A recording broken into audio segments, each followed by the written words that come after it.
Microsoft service takes a nosedive. WhatsApp users are warned they can run malicious scripts without warning. And AI-enhanced methods can read what's on your screen without even being in the room. Welcome to Cybersecurity Today. I'm Jim Love, sitting in for Howard Solomon. Microsoft's cloud services took a global nosedive today, leaving thousands of users worldwide struggling to access key services. The outage, which began around 11:30 UTC, affected Azure's networking infrastructure and Azure Front Door service. The impact appeared to be global in nature, extending from the US to the UK, with outages reported in other regions as well. A Microsoft spokesperson said, "We sincerely apologize for the inconvenience. Our experts are currently investigating the situation in order to resolve it as soon as possible." Now, the impact was far-reaching, affecting not only geographic locations, but affecting everything from email services to the popular game Minecraft.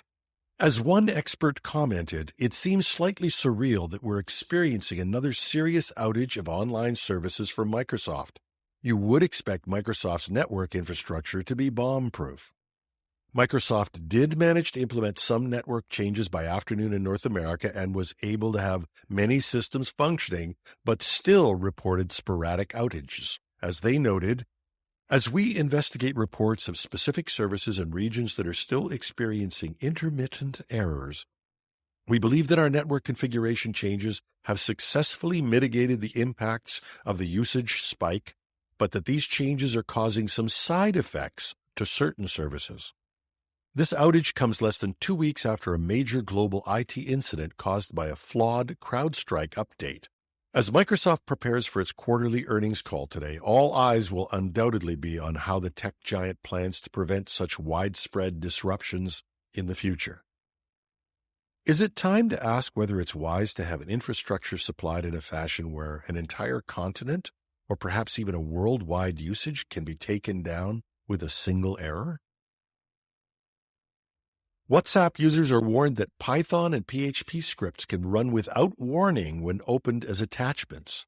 Security researcher Samyajit Das discovered the vulnerability while testing file types that WhatsApp allows.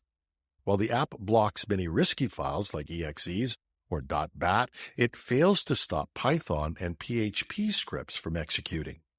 A WhatsApp spokesperson told Bleeping Computer, "We warn users to never click on or open a file from somebody they don't know, regardless of how they received it." But experience has shown that given enough time and reaching enough users, someone, even in a development role, or someone who should know better, is bound to click on a file that they shouldn't.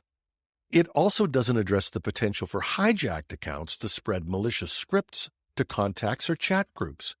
Others have pointed out that the vulnerability requires Python to be installed on the affected host, but given one stat showing that there are over 20 million monthly downloads from Python.org alone, never mind other possible sources, there seem to be an adequate amount of targets.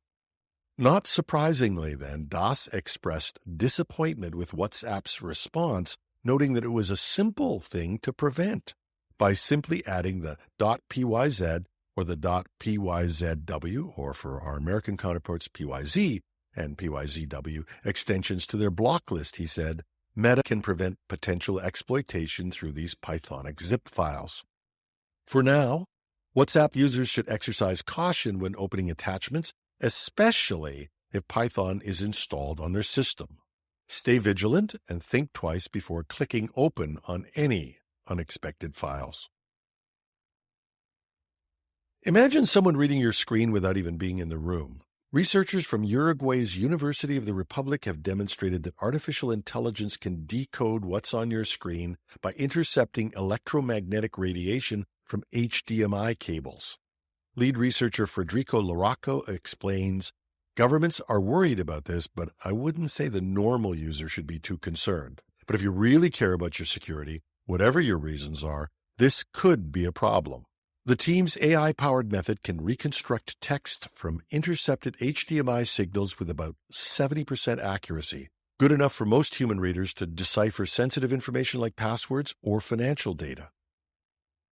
While this type of attack requires sophisticated equipment and isn't likely to target average users, the researchers believe it's already being used against government agencies and sensitive industrial settings. For now, there's no need to panic about your home HDMI setup, but if you notice a suspicious van parked outside your house next time and you're checking your crypto wallet, well, maybe it's time to invest in some electromagnetic shielding. And that's our show. You can find the show notes with links at technewsday.com or .ca. Take your pick. Cybersecurity Today has returned to its 3-show-a-week format and a weekend interview show. I'll be sitting in for Howard Solomon for a few more of these shows, and we'll let you know when Howard will be back. I'm your host, Jim Love. Thanks for listening.